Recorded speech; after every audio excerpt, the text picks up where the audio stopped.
station. This is Houston. Are you ready for the event? Houston, this is station. I'm ready. KSAT-TV, this is Mission Control Houston. Please call station for a voice check. This is KSAT-TV. Can you hear me? KSAT-TV, can you hear me? I sure can. Welcome aboard the International Space Station. Thank you. Hello, Andrew. Hello. Hi, Andrew. This is Stephanie Cerna with KSAT-TV from San Antonio. How are you? I'm doing great. Great to talk with you, Stephanie. We hear you're from San Antonio. We wanted to ask you, what did you miss most about your time living in San Antonio? Well, I have long ties to San Antonio. It actually started, my father was an Air Force officer and was at one point stationed at Lackland Air Force Base, and I went to elementary school for a couple of years there in San Antonio. And then in my own military career, I've passed through Fort Sam Houston a number of times for professional military education, and now as a military physician, I actually maintain my clinical skills and privileges, my credentials at Brooke Army Medical Center. Even though I am, when I'm on Earth, I do live in Houston, but Fort Sam Houston and Brooke Army Medical Center are my military home right now. Very cool. We had some questions from some elementary school students, and they wanted to know, how did you become an astronaut? Well, that's great timing for that question, because actually NASA is in the process right now of getting ready to select a new class. We only select a class about every 4 years, and the process is pretty simple. It starts with an online application on usajobs.gov. They put out an announcement that they're looking to hire a new class of astronauts, and that's exactly how it started with me. Process is a little bit different for people with military backgrounds like me, but nevertheless, it all ends up with the process going through NASA. It involves interviews and some aptitude testing. The whole process takes about a year long before we finally select a class. And this new class that we're just recently announced and are in the process of soliciting applications from will be selected to start in 2021. My class was selected about 7 years ago in 2013. So. But for the basic requirements, study math, science, engineering, and love what you do. Good advice. They want to know, how does it feel to be out in space?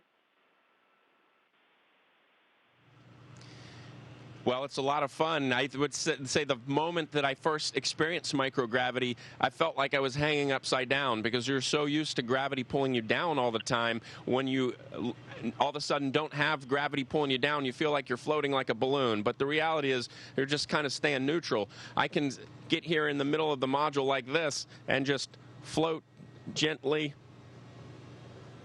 very slowly. It's a lot of fun. I would say it feels fun. Well, that's good to know. They want to, speaking of that, they want to know, does it get hot in your spacesuit?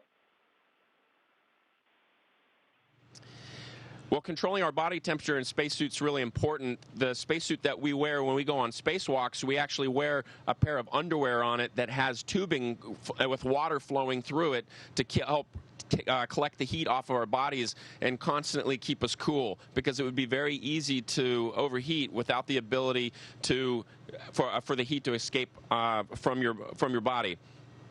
So we do take measures to make sure that we stay nice and cool inside our suits.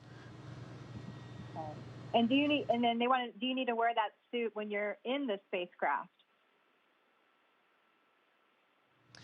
So we have a couple different types of, two primary types of spacesuit. There's the type of pressure suit that we wear when we're in our capsule when we launch on the rocket, and that's just in case if something were to happen to the capsule that we would have an extra layer of protection. This pressure suit would help keep us safe inside the capsule. When we're inside the ISS like this, I can just wear normal clothes like this because the hull of the ISS actually keeps the pressure in and keeps our environment nice and comfortable for us.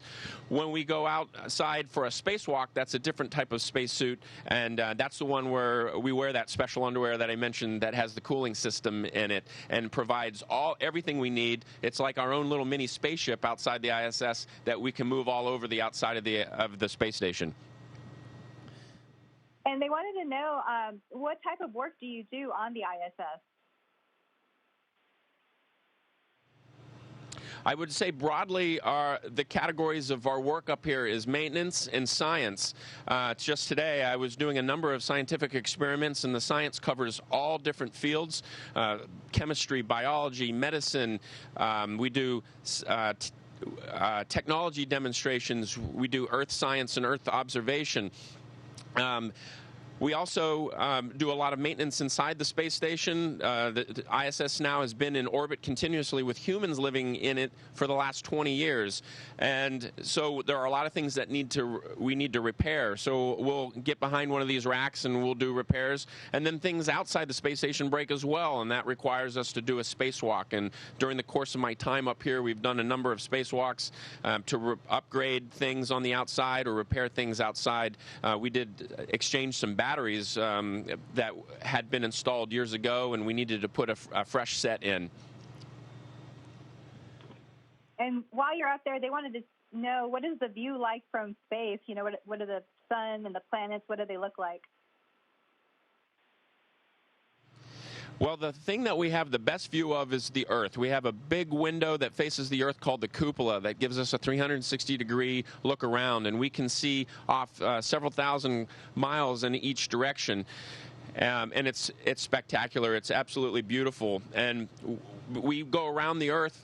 We make 16 trips around the Earth in a day, and so we see a sunrise or a sunset about every 45 minutes. We make a full trip around the Earth in an hour and a half, and so any given time we go out, into the cupola to look at the Earth, I don't always know whether it's going to be night or day, and then if I just wait a couple of minutes, it'll be the other. It's really a lot of fun. The big benefit that we have in looking at the stars and the planets and the sun is that we are above the Earth's atmosphere, and so things look a lot crisper and a lot cleaner, although we're really relatively not that much closer to the planets and the stars as you are on the surface of the Earth, but we just get a much clearer, much more beautiful view of it. That seems neat. They wanted to know, what's the maximum amount of time that you can be out in space? Well, in terms of living on board the International Space Station, we've had missions as long as Scott Kelly's, which was a year, and Christina Cook, who was one of my crewmates that just departed a little over a month ago. She was up here for just short of a year. I'll be up here for 9 months. So in terms of living and working in space, we've proven that you can live a long time, and we have a good understanding of how we're starting to get a better understanding of how the human body adapts to that. We exercise daily to keep our muscles and our bones healthy while we're up here, so we're figuring out how to live for a long time in space. In terms of doing spacewalks, how long do a spacewalk outside in a spacesuit lasts somewhere around 6 or 7 hours typically, but living on the space station, we've proven that we can do it for a very long time, and we're getting very good at it. That's neat. And then you're working with astronauts from other countries. What's that like? Well, the international partnership is one of the best things about the International Space Station program. It is a partnership of 15 different nations, and not every nation, of course, is represented up here at any given time, but right now we have 2 Americans and 1 Russian on board. We had an Italian astronaut during my time up here. We also had the first astronaut from the United Arab Emirates up here while I was up during my time up here. So have control centers, mission control centers all over the world. We live and train overseas in each of these places, in Japan, in Russia, in Europe, in our lead up to our launch. So the international cooperation is just one of the most incredible things about this program, and it will be one of the enduring legacies of the ISS program, is learning how to live and work together with other nations in space as part of this terrific international partnership. And while you're up there, they wanted to know, do you have a freezer?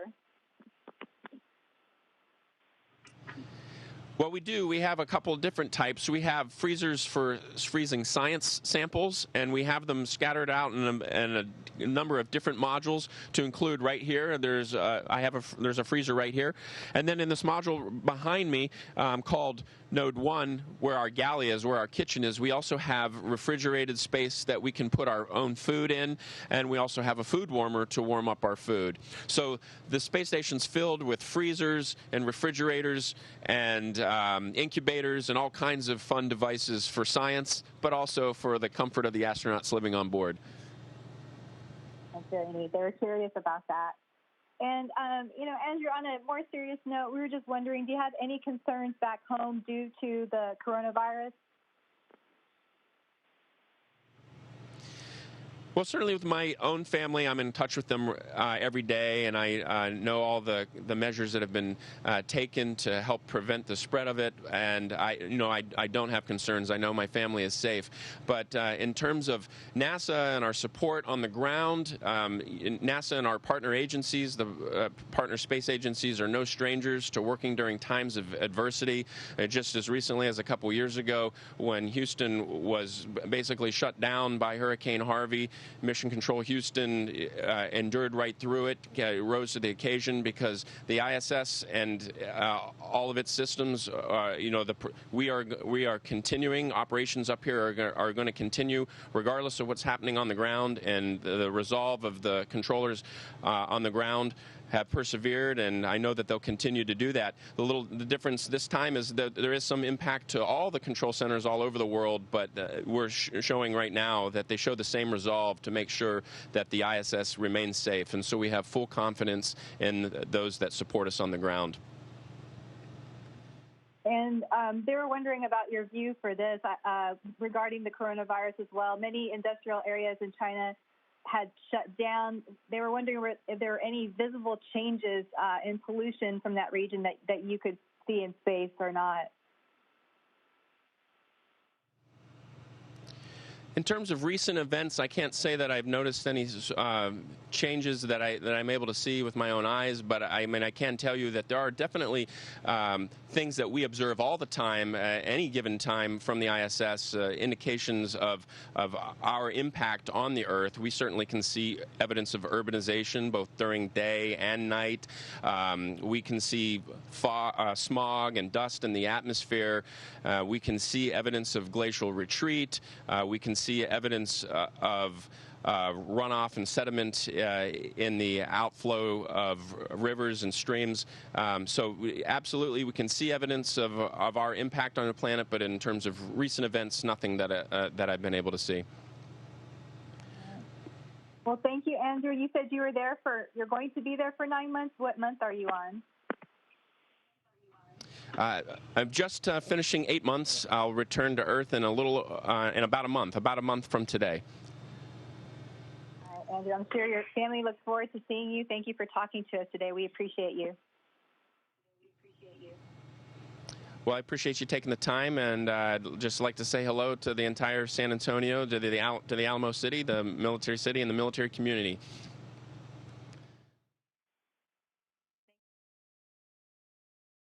Station, this is Houston ACR. That concludes our event as we count down to 20 continuous years of humans living and working on the International Space Station. Thank you.